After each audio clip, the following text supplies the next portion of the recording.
पुन्हा फुंदू फुंदू रडायला सुरुवात केली आणि सांगितलं, देव म्हणती रुक्मिणी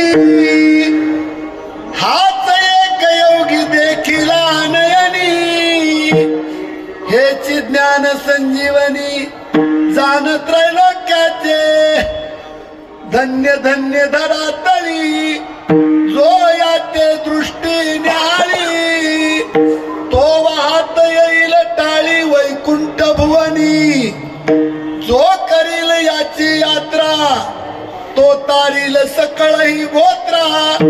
याचे निकुळे पवित्र सकळही होती, हे पंढरीहुनी सोपे जनासी हारावया पापे, कळी काळ कोपलिया कोपे न चले अलंकापुर